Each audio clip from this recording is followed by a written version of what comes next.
After my dad died, his mistress and her kids harassed mom and me for half the inheritance, so I stalked her, caught her cheating on her sick husband, and exposed everything online. Hey, so my mother and I are in a really difficult spot right now after my father passed away a couple of weeks ago and I did something. I don't think I did anything wrong, but the people close to me think I went too far and it's messing with me. So for some backstory, my father, 54M, passed away a month ago from a heart attack. It was really sudden and nobody saw it coming, so it was a huge shock for all of us. My mother, 52F, and I, 26F, have been trying to get his affairs in order, and recently, we also found out about his extramarital affair. It was a huge shock because my parents had been married for almost decades and we had no idea that my father was even capable of this. We had a funeral for him, and after that, my mother's friend from college, Alice, 52F, came clean to her and confessed that she had been having an affair with my dad for the past 10 years. At first, we didn't even believe her, but then she started showing us pictures and screenshots of her conversations and emails with my dad. She told us things that only we knew about our father and even told us about the burner phone that he used to text her from. Alice and my mother had been friends since college, and even though they were not close after graduation, they would still meet a couple of times a year at parties and stuff. And one of those times, my mother had attended a college friend's party with my father, and there they had run into Alice and her husband. That was a really long time ago, but my dad and Alice started their 10-year-long affair at that point, which only ended with his demise. My mother and Alice had met several times over the years and nobody had ever suspected anything because my dad was just that great of an actor and so was Alice. So when my mother finally found out about the affair, she was shattered. She was already finding it very difficult to deal with the grief of losing her husband, and now she had to deal with the fact that he had been cheating on her.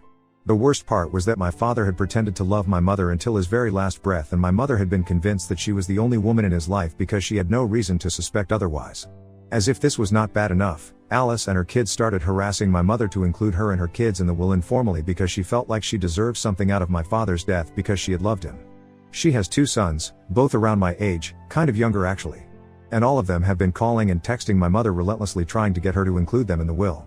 The will is in probate right now, but the problem is that my father had phrased it vaguely, and if Alice wants to, then she and her kids could definitely challenge the will. Alice forced my mother to tell her the contents of the will when she had first come over to tell her about the affair, and my mother couldn't even say no to her because she had been just desperate and grief-stricken by my father's passing. There was also the fact that Alice herself had a pretty sad existence. Her husband had been diagnosed with early onset dementia a couple of years ago, and she was having a hard time coming to terms with the fact that he might not make it for long. She had quit her full-time job to work from home and was a nurse to her husband. Her husband had also been to the same college as my mother and was a senior. He was actually a pretty nice guy, which is why everybody felt bad for Alice, including my mother, who has pretty much lost her head ever since my father passed away. I hate to say this about my mother, but she hasn't ever been the most mentally stable and emotionally strong person, and this incident has shaken her up even more. She has done quite a lot of stupid things, the first being telling Alice the contents of the will. She told me that she felt bad for her, even though the woman had been cheating with her husband and had broken her marriage. But my mother claimed that she couldn't bring herself to hide the contents of the will from Alice, especially when both of them were crying about the same man. She had almost even agreed to split everything with Alice, but, thankfully, she informed me about it and I put an end to it. Because there was no way that I was sharing anything with Alice and her kids. She might have been my dad's affair partner, but it didn't mean she had any claims to his estate. That was all ours. I made my mother cut Alice off and block her everywhere, so after a few days she and her kids took to harassing me online instead. But I'm not my mother and I wasn't scared, even though they kept threatening me by saying that they would expose my father to the world by publicizing the affair. And that wouldn't be a good look for me and my family. Our reputation would really take a hit, and that would also mean negative publicity for my dad's business, which I was supposed to take over. They told me that the only way out for us would be to informally split the estate and the profits from the business. That way everybody would be happy and nobody had to suffer the consequences of my dad's selfishness. But I wasn't on board with that plan and declined their offer. My mother, however, wanted to take them up on it and kept trying to persuade me to agree to their terms. She didn't even like the fact that I had been arguing with them online. In one conversation, Alice's son had told me that we were cheating them out of what they deserved and he would be forced to expose us for the frauds that we were if this continued, so I had told him that his mother was the real cheater here and threatened to tell his father and ruin their marriage if they kept bothering me. The spat had become pretty nasty and all of us were only staying quiet out of fear for our reputation. She said that she didn't think it was worth it to fight them on this because otherwise, they might go public with the news of the affair, and even though it would hurt them and ruin Alice's marriage, it would hurt us more. Because then, my father's business and his reputation would take a hit and he wasn't even here to defend himself anymore. So it would be in our best interest to just agree with them and let this go because she didn't want more drama, and she also didn't want to fight with Alice because she felt bad for the woman. I had plans to tell everybody about the affair myself, so they wouldn't have anything on us. But my mother begged me not to, mostly because she didn't think that it was necessary to malign my father's image after he was gone and we should be trying to preserve it instead. But also because she felt bad for Alice since she had been manipulated into thinking that Alice would use the money to support her family because her husband wasn't in a stable condition anymore. So she kept begging me to just split everything and sweep this under the carpet because she didn't want anyone to find out. I was pretty much fighting everybody on my own, including my mother, who wanted to just lay on the ground and let Alice and her kids walk all over us just because her husband was sick. But I wasn't going to take it, so I went behind my mother's back and decided to do some digging about their family so I could get some more dirt on them and run things my way. I might have gone too far, but I secretly started following Alice to find out more about her comings and goings during the day. I trailed her for 1 week and luckily, she was too absent-minded to notice that I had been following her around. She would spend a major part of the day at home with her husband, presumably taking care of him. But in the evening, she would head out for a walk and run some errands before going into a coffee shop a little distance away from her house and spending almost 3 hours there. I had no idea what she would do inside for almost 3 hours and I didn't have the courage to go to check for the first couple of days. The coffee shop didn't have clear windows either, so it was difficult to guess what was going on inside, but after almost a week, I decided to go in and speak to the barista or something because I wasn't making any progress and I still had no idea what she would do there. But my gut feeling was that something was fishy and I felt like I had to follow up on it. So one day, after Alice had left the shop, I decided to go in and strike up a conversation with the barista. I tried my best to be friendly and I was lucky that the girl behind the counter was equally friendly and quite talkative. After chatting with her for a couple of minutes, I decided to ask her about Alice. And if she was weirded out by the fact that I was asking about another customer, she didn't let it show on her face and instead told me that Alice had been coming to this coffee shop almost every day for about a year. She said that she always has the same routine and the same order. She would get coffee as soon as she walked in the door and would sit and finish her coffee while waiting for her boyfriend to show up. The second that the barista mentioned her boyfriend, I realized that my instinct was right and she had indeed been having another affair, apart from my father. Because let's be real, nobody needs 3 hours to have coffee by themselves. Anyway, the barista went on to tell me that once her boyfriend arrived, which was usually 10 minutes after she came by, they would take the other exit and leave through the side of the building, and then Alice would come back in the same way about 3 hours later and leave from the main exit. That explained why I hadn't been able to see her leave the building because she had been taking the other exit and my car was positioned on the other side of the building. So after that conversation with the barista, I decided to park my car on the other side and finally get some evidence of Alice cheating. Things happened just the way that I had been told, so I was able to get some videos of Alice leaving through the side door of the coffee shop hand in hand with another man while they giggled. I even got a picture of her getting a peck on the cheek from her boyfriend. Now that I had the proof, there was only one thing left to do, and that was to post what I knew and make sure that Alice and her kids stopped bothering me for good, and that's exactly what I went on to do. I didn't consult with my mother and just made the post without speaking to anyone about it. The only thing that had been holding me back so far was my mom and her belief that if we came out with the truth ourselves, it would somehow make things worse for us. But I didn't care anymore, so I mentioned in the post how Alice had not only been cheating on her sick husband with my father but also this other man, and yet she had the audacity to claim that she loved my father and believed that she was entitled to any part of his estate. Evidently, that had been a lie to try and get something out of my dad's passing. She didn't love him or anyone else, she only wanted the money and that was all. She probably wasn't even going to use it to support her family because all of them were so greedy. In the post, I also mentioned how she and her kids had been trying to blackmail me and my mother into splitting everything with them, and said that the only reason I had held back for so long was because I didn't feel comfortable defaming my own father. But I was ready to own up to his mistakes now, and I was also ready to expose Alice for the serial cheater that she actually was. I attached everything to the post, including proof of Alice and my father being together, Alice and her kids blackmailing me, and also the pictures and videos that I took of her with her boyfriend. Once it was all done, I posted it without a second thought, and I believed that I was doing the right thing. But the reaction from my mother and my close family members has made me think otherwise. Everybody hates me now because they think that I ruined my father's reputation with that post just because I wanted to keep all his wealth to myself, and called me crazy for stalking Alice. They accused me of not caring about him as a person and only putting up that post because that would make it less likely for Alice and her kids to be considered for their inheritance. And I agreed with it because my father had been cheating. All I had done was own up to it publicly so I wouldn't have to give in to Alice and her kids' demands. My mother thinks that I was way out of line because I completely destroyed his reputation. Especially when there was a very real chance that he might have gotten away with it had I not opened my mouth for my own selfish reasons. I don't understand why everybody is calling me selfish, because if anything, my father was the one who had been selfish and kept a secret like this from us for a decade. I had already lost my trust in him, but I was not about to let his affair partner screw me out of my inheritance. Everybody refused to even talk to me because they thought that I was selfish and entitled, but I don't see anything wrong with what I did. I was just trying to protect my inheritance. My dad having an affair was his choice, and exposing him for it and acknowledging his mistakes after he was gone was mine. It didn't even harm the family's business and reputation the way that everyone had thought that it would.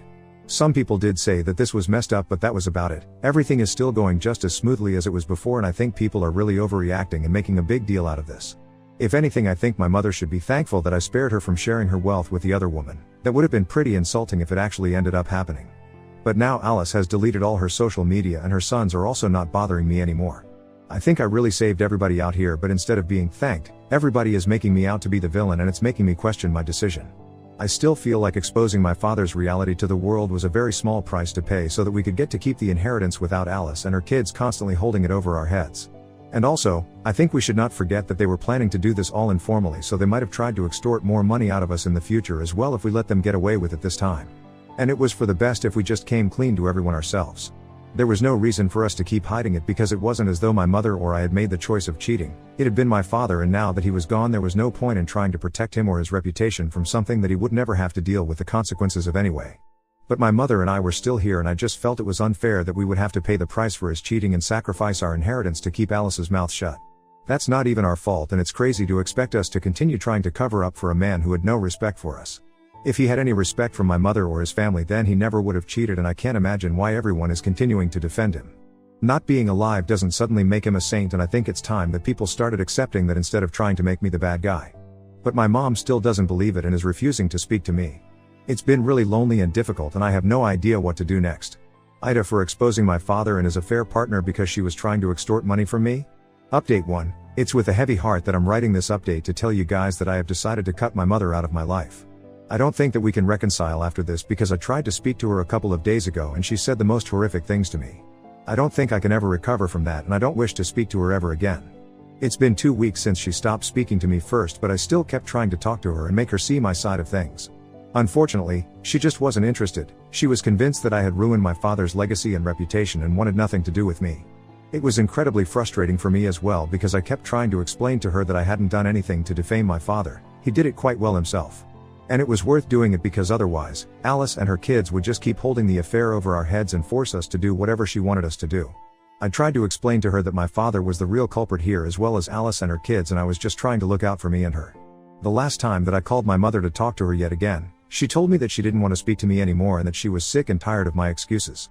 She said that after this, I was only allowed to contact her if it was to issue an apology, but other than that she didn't want to hear from me. I was really upset, and I told her that she was the one who should be feeling sorry for me, because I was the one who was being ostracized just for speaking the truth and trying to protect us. I reminded her that my father's side of the family wasn't going to look out for her, and they had proven it already by turning her against me, even though I was the one who spoke up and tried to protect us from being pushed even further into a corner by Alice. If my father's family could have it their way, they would just hush everything up and brush it all under the rug. Even if that had to be done at the cost of my and my mother's future. They didn't care about us, they only cared about the reputation that my father had and protecting their own family name. I was trying to make my mother realize that, but instead, she turned on me and told me that she didn't need me to look out for her, since I wasn't even capable of looking out for myself. When I asked her what that meant, she told me that the family was planning to exclude me from the will and contest it. So all the hard work that I had put into running behind Alice and proving that she had no real love for my father and they were not the star-crossed lovers that she was making them out to be was all futile. My mother told me that I had screwed everything up, not just for myself but also for her. Because she was caught in the middle of all of this, even though she didn't want to be involved in this mess in any capacity. She had only wanted to split the inheritance and keep this quiet, but I just had to be greedy and have it my way. And now there were several more people against me, standing in the way of my inheritance. My mother reminded me that Alice could still challenge the will and make it a long-drawn process, but now, I also had to worry about my father's family, and that was all thanks to myself. Apparently, they believed that I didn't deserve to inherit the business anymore, even though I was still running it in my father's absence, and none of them had even stepped up to take that responsibility. It was also frustrating that I started crying on the phone call with my mother after she had told me all of this. But instead of consoling me, she started telling me that this was my own fault for not listening to her and there was nothing that she could do to prevent it. She added that even if there was something, she would let this happen because she felt like I deserved this. That made me cry even harder, because I would expect something like that from my father's family but not from my own mother, because I had always believed that at least she loved me. I had already lost my father and now I felt like I was losing my mother as well. But while I was crying, she didn't offer a single word of consolation and just kept on reminding me that I had created this whole mess and I had to clean it up all on my own. When I tried to tell her that she was really heartless, she told me that I deserved this version of her because I had been really selfish and stupid all this while. I was still holding out hope that she might say something kind to make things less difficult for me, but instead, she told me that she wished I was not her daughter and then hung up on me. That was the last that I spoke to her because I don't know if I can ever go back to being on good terms with my mother after what she said. I just can't. Update 2. Hey, so it's been a couple of days since my last update and Alice recently reached out to me to tell me that her husband had been forced to file for divorce from her by his family because they saw the post that I had made. And now she has promised me that she was going to ruin my life just like I had ruined hers. Her kids also don't seem too happy about their parents' marriage breaking apart, and for some reason, they're holding me responsible for it and not their cheating mother. It's just ridiculous to me how everyone is blaming me for things that are very obviously not my fault. I have just been speaking the truth and exposing people for what they truly are. If they don't like that, then maybe they shouldn't be that way. You can't be a bad person and then get mad when you get exposed for being a bad person. That's not how the world works, and that's certainly not how my world works. So they can blame me all that they want, but it's not going to change the facts, and it's definitely not going to stop me from speaking the truth. I have spent a considerable amount of time worrying about what everyone thinks about me, but now I'm at a point where I just don't care anymore. People are going to have a problem with me speaking the truth no matter what I do, because the truth is ugly and undesirable, and they hate me for bringing it to their notice so they can't ignore it anymore. But that's their problem and not mine, so I don't have to worry about what they think anymore. Be it my mother or my father's family, they can do whatever they want. It doesn't matter to me anymore. I haven't heard from my mother since the last phone call, and I hope that it stays that way because I don't think I have anything left to say to her. She was horrible to me, and instead of grieving with me, she turned against me. I can understand that she was upset about a lot of things, but that doesn't excuse her behavior, because even I was upset about the very same things. As my mother, she should have stuck by me instead of trying to cover up her husband's faults, especially since he wasn't even there anymore, but I'm still here.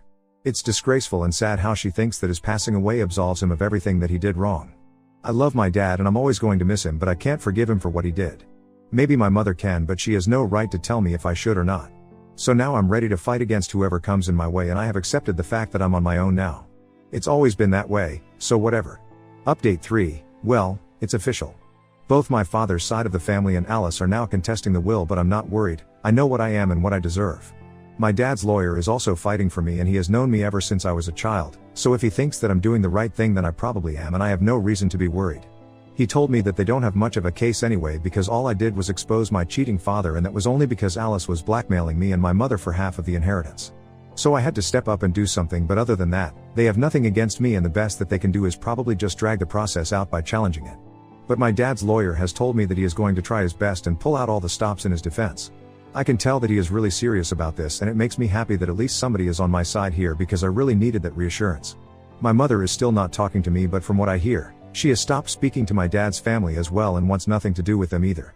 I received this information from my dad's lawyer obviously, and he said that my mother has completely shut everyone out. I was worried for her because I didn't want to do anything stupid in her grief, and I knew that she was already having a really difficult time coming to terms with so much at once. I guess I had mentioned it in my original post that my mother had never been the most emotionally stable person, so I had thought about keeping our fight aside for a while just so I could check up on her. But then I found out that she had moved out of our home with all her stuff and was now living with her sister, so I guess it's not necessary for me to check on her since she is my aunt to take care of her. I do miss her. I really wish that she would come to her senses and realize that I didn't do anything wrong, I was just trying to protect us. But right now is probably not the right time because she is struggling with her grief, and that's making her say and do a lot of crazy things. So I'm going to wait for her to come around and realize that I was never the enemy, I always had our best interests at heart. It's great that she realized that my father's family was not looking out for her, which is why she cut them off. And I hope that soon I hear from her, because I would really hate to lose her. I only have one parent now, and in spite of whatever I said earlier, I would love to have her in my life.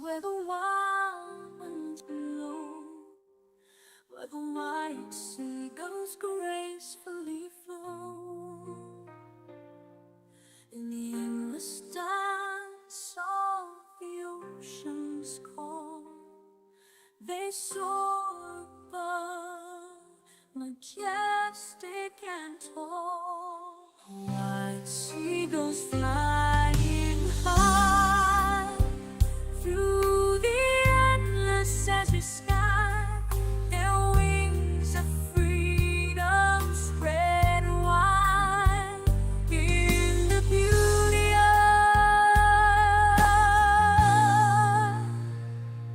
the ocean's tide.